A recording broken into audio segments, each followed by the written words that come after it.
Django deployment docs assume you already have a server to host your project. I'm going to set up a server. I don't mean for you to follow this step by step because there are too many different ways to get your project online. So this will just give you a feel for one way to get your files on the server. Because this is just one way to get everything online and it's tedious, you might want to skip this and do your own research into getting your project hosted. This part will be about 15 minutes. You could skip ahead until you see the yellow screen with the disallowed host message.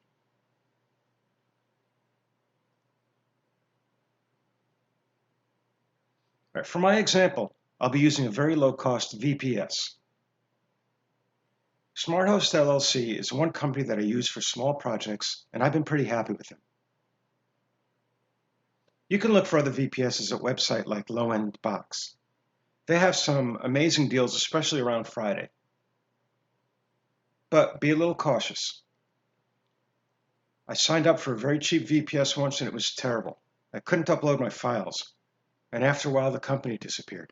I was only out $15. Still, I felt ripped off. Now, I'm going to sign up for a VPS. That way I could set up a server from scratch. Ragnar sent me an email with 2 sets of credentials. One gets me to their website where I can manage my account and do maintenance on my VPS, like rebooting or reinstalling Linux with a choice of distributions. I'm using Ubuntu Linux. And the other is a password that lets me log into my VPS's root using an SSH client. I'm going to use PuTTY to connect. You could get PuTTY from www.putty.org.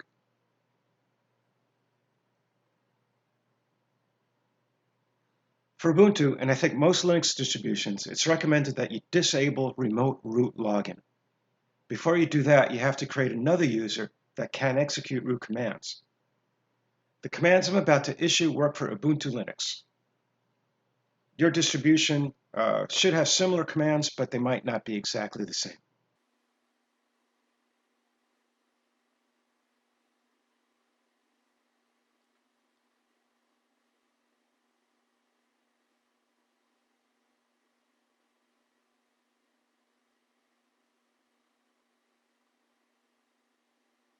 Now, Tugshire should be able to log in and issue root commands. Better test that.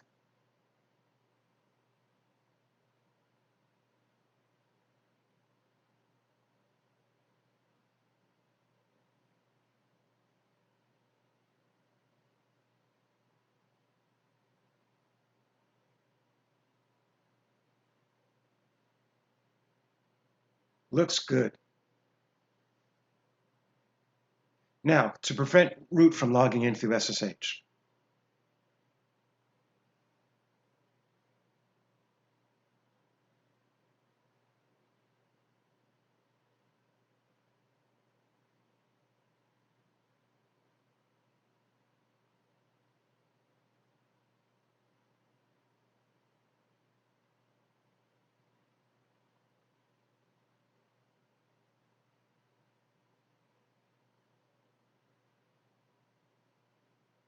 Now to make sure I can't log in as root anymore.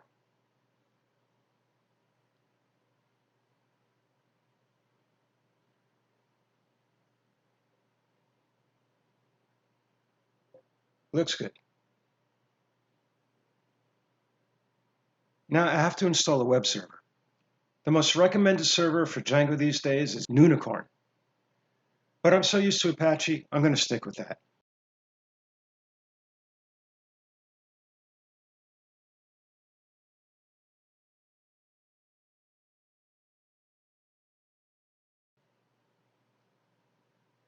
At this point, if I type the IP address into a browser, I should see Apache's information page.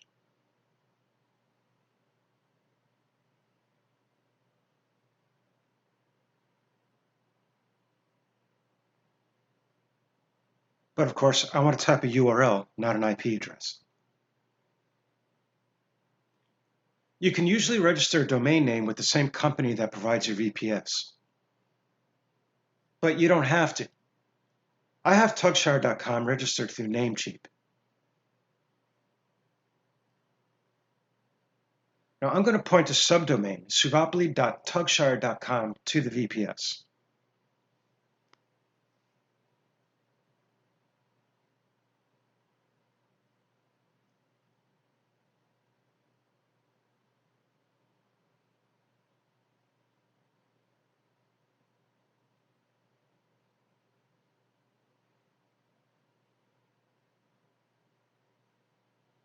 If you could come up with a .com that isn't already taken, it should cost about $10 a year. They say you should allow a few hours for changes to take effect, but it usually takes less than an hour. Now, I should be able to enter suvapli.tugshire.com and see the same Apache page. Now I have a URL that points to the VPS, but I don't have a Django project for it to point to. Back to the VPS. It'll make things a little easier for me if I add user Tugshire to the www.data group.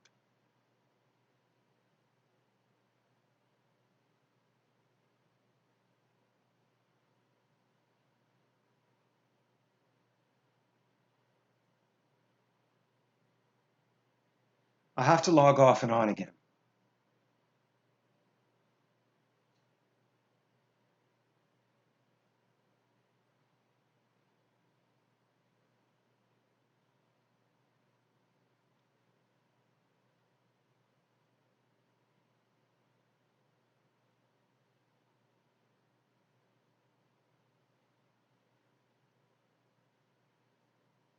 I'll create a place for the project and a place for the virtual environment.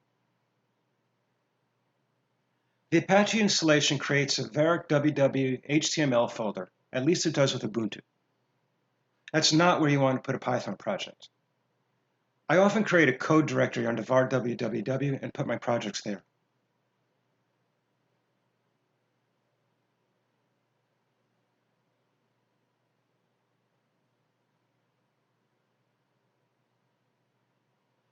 And a vens folder, also under var www.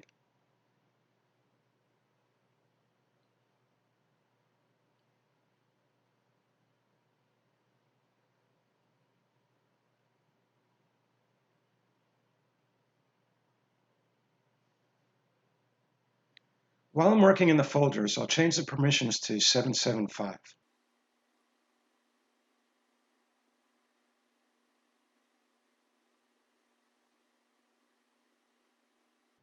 And the group ownership to www.data.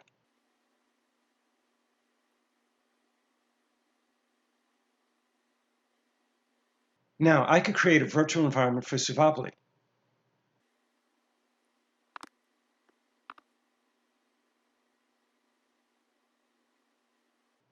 Activate the virtual environment and install Django.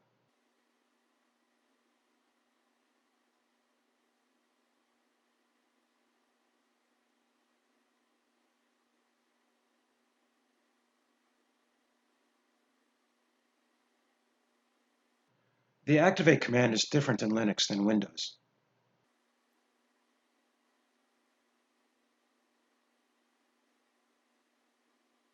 And create a Django project in code Suvapli.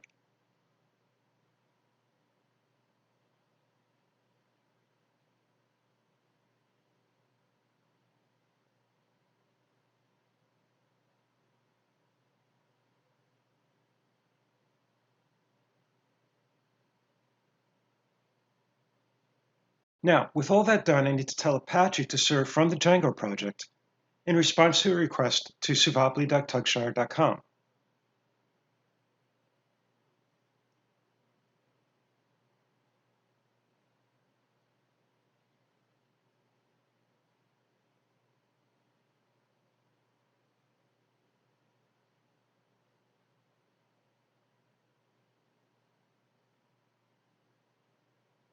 To do that, I'll create a new configuration file and add a virtual host.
I'll have to install the WSGI module into Apache to make this work.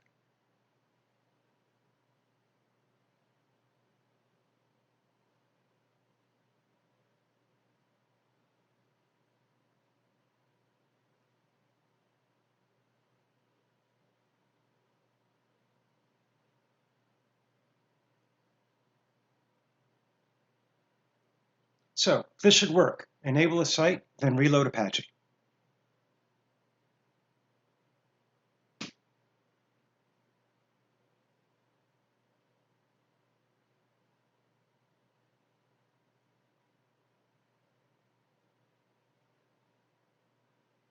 No errors. Let's see how this looks.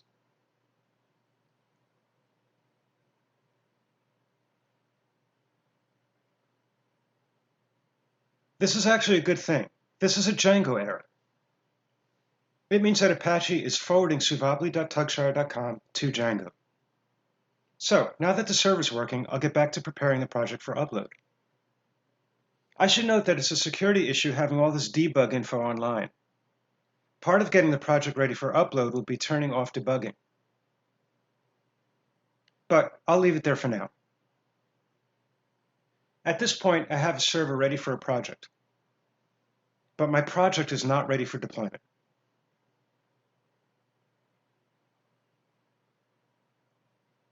So I'm going back to my development environment.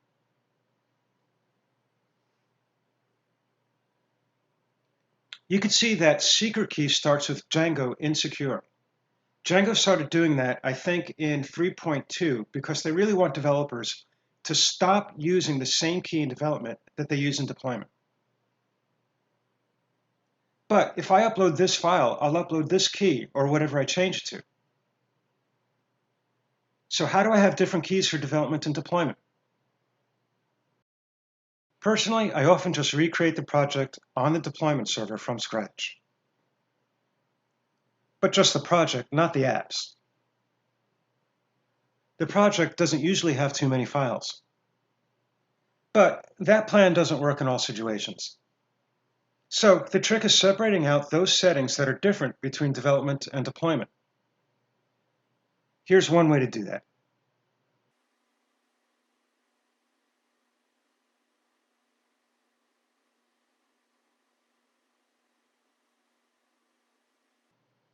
I might have said this before, you can do a lot of this from within VS Code. I just prefer a separate command window.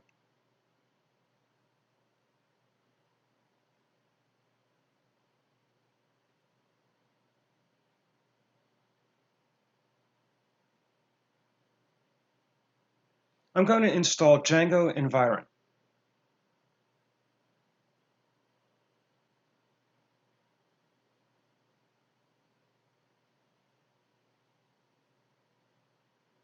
Then I'll create a .env file to store the development-only settings.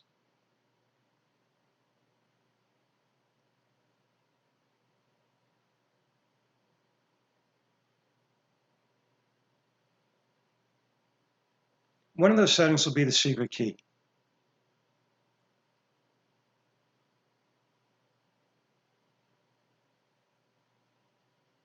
The Django docs make it clear that you should change your secret key,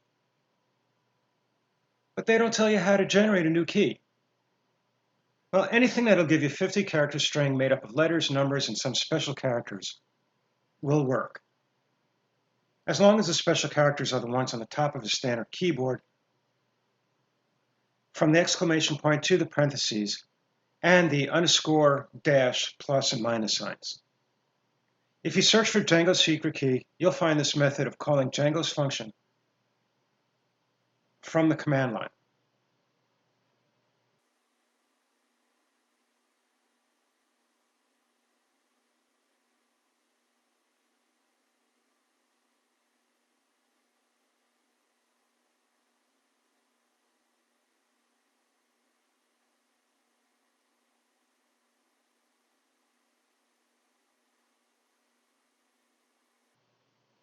Now, I could copy that into my .env file.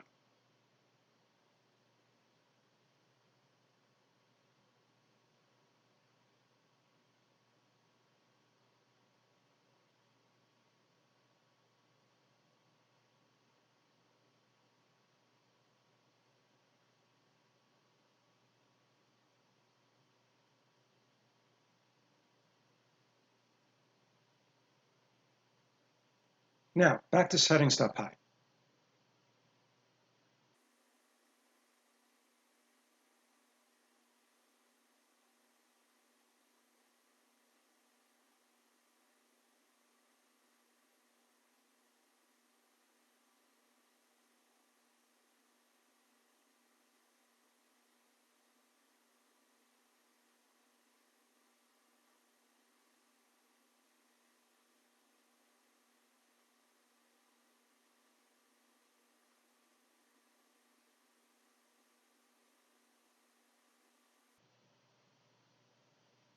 I need to point out that I made a mistake here, which I caught later. Since what comes from env is a string, and any non-empty string evaluates to true, even the word false, debug was still true. I later changed it to debug equals env debug equals true. Since env allowed host as a string, I'll split it.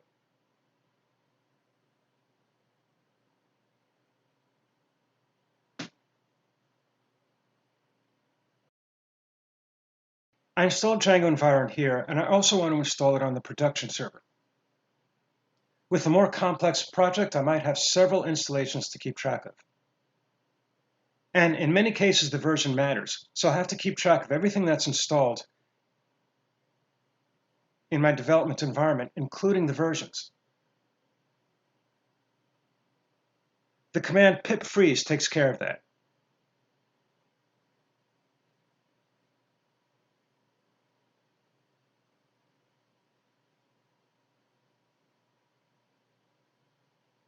Even better, I can redirect the output to a file.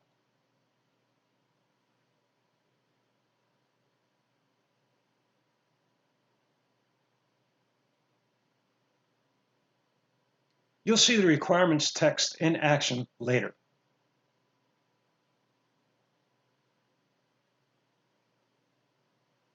Now, it's time to transfer some files.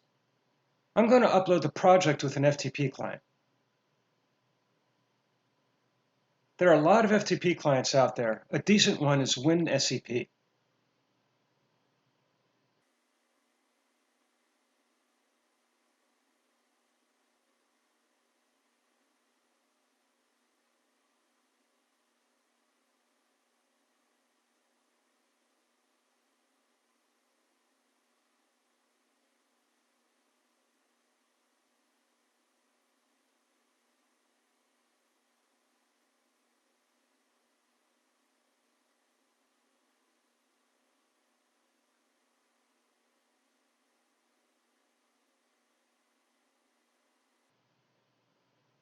I'm going to upload suvapli and suvapli-off.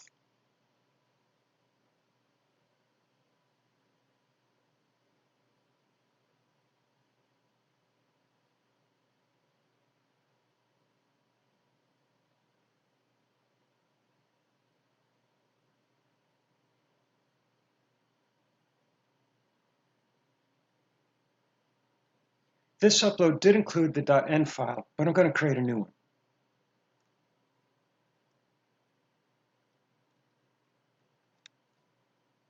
FTP is suitable for a lot of situations, but in most cases, a version control system is better. I'll cover that soon. Okay, back to the production server.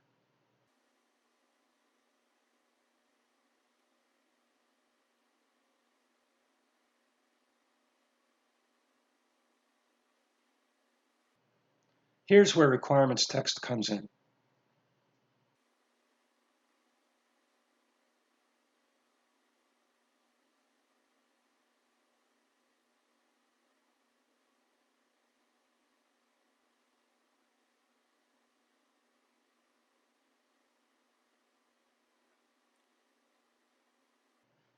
Pip uninstalled Django 4.0 and installed Django 3.2.9 to match what I have been coding with. And it installed Django Environ. My settings.py expects an env file, so I'll make that up right now.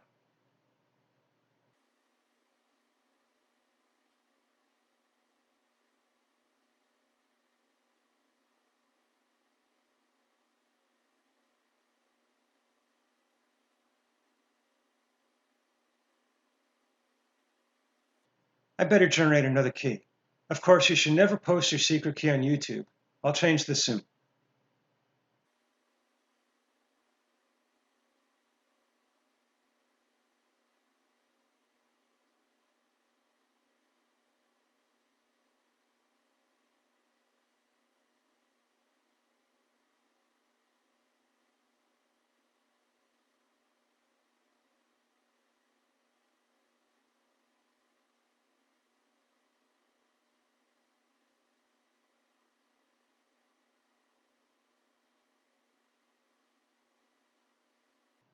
I'm not worried about this error. I still haven't uploaded my apps.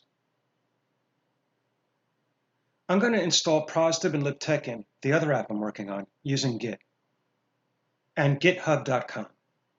Install Git from git-scm.com.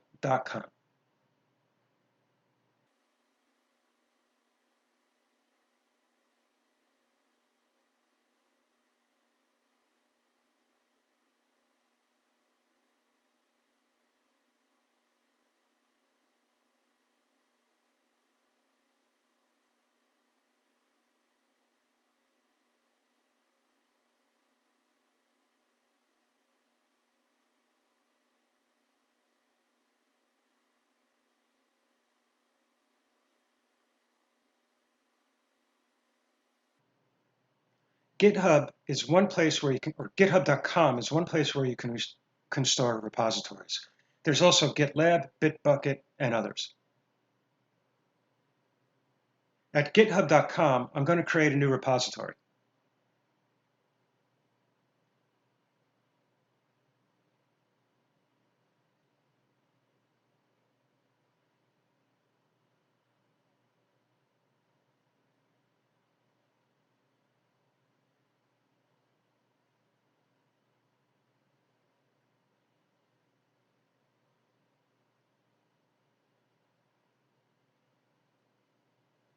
Then I'll initialize a repository in the Prosdib folder.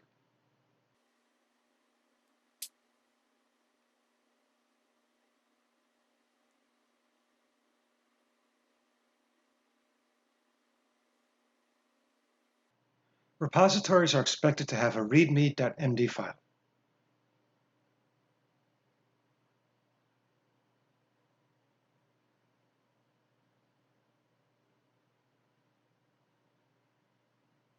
Now I'll add a git ignore so that files such as temp files don't get added to the repository. I'll copy one that I have online, which I made up mostly from other people's git ignores.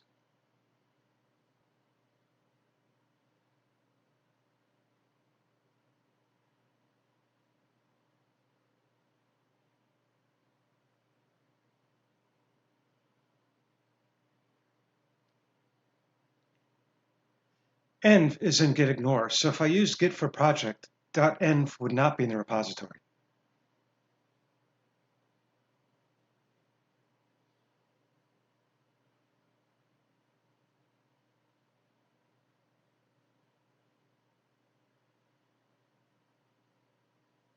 It's a good idea to run git status to see what files will be committed.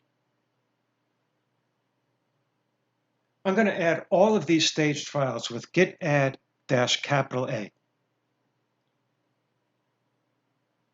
And now I'll push the repository to github.com following the remaining instructions, starting with git commit -m first commit.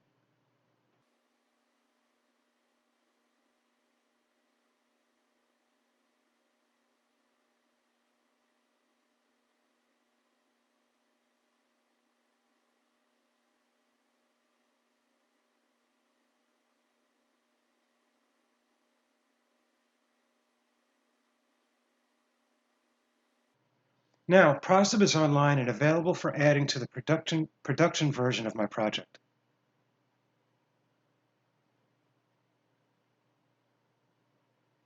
Now, on my production server, I should be able to get these files with git clone.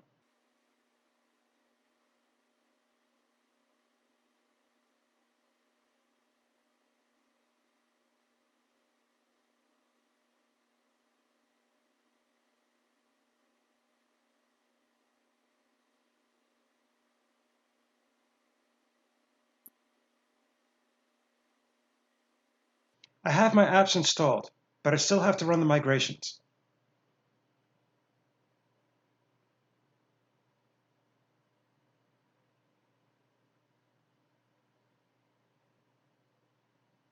This error means I have to fix the permissions on the database file.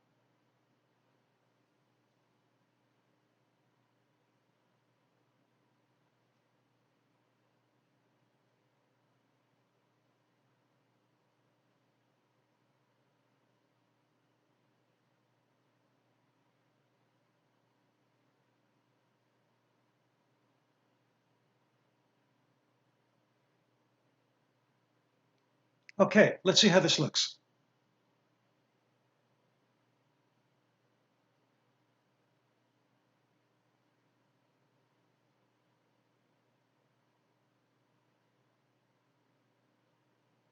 Okay, that's progress. The reason it's not formatted is it's not reading the CSS file. I have to fix the static files.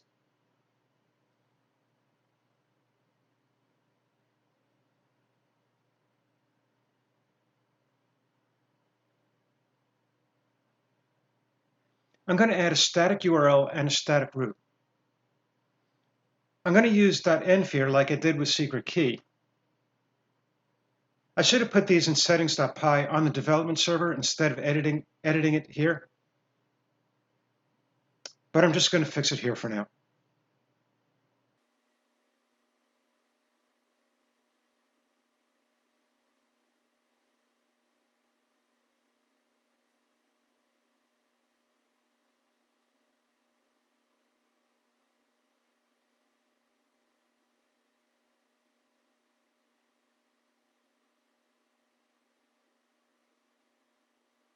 Static URL is where Django will look for the static files while running.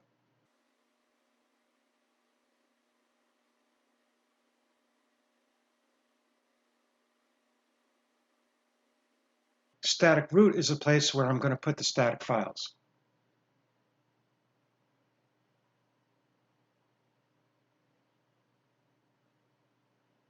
That URL and folder don't exist yet. I'm going to have to set them up.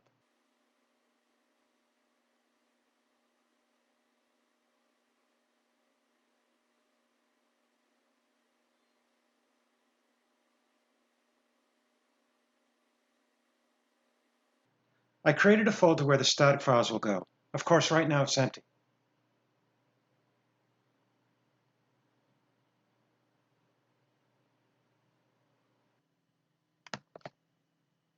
I have to set permissions on these folders so I don't get an error when I copy the files.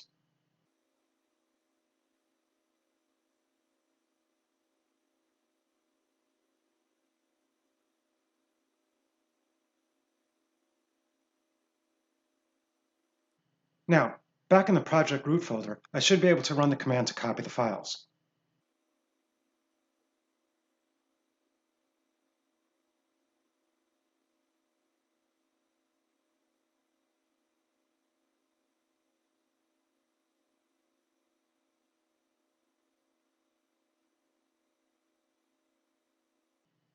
So now you see the files have been copied. But Django still won't see them until I set up the URL static.subopli.tugshire.com.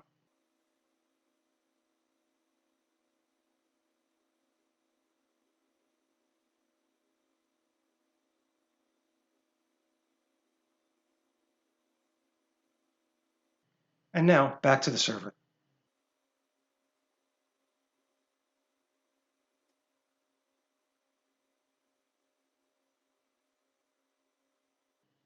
I said earlier that you can have one server running your Django files and another for your static files. But for this video, I'm going to keep using Apache for both. If there were more time, I'd go over setting Nginx to serve the static files. But I'm just going to set up another virtual host. For this small project, that'll be fine.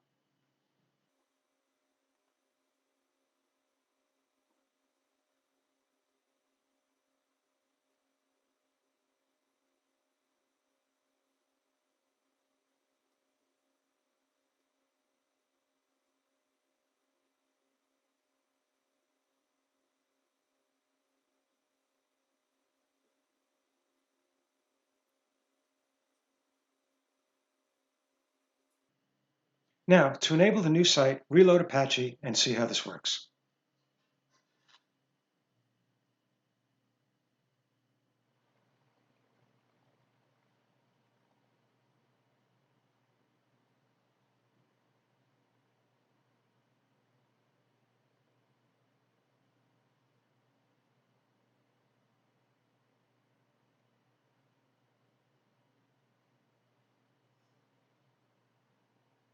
All right, well, there's still a lot more to do.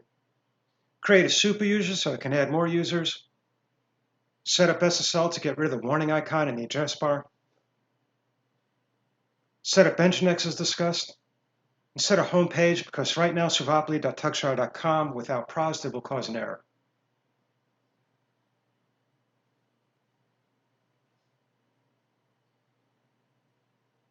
But that's all for this series. I hope you found it helpful.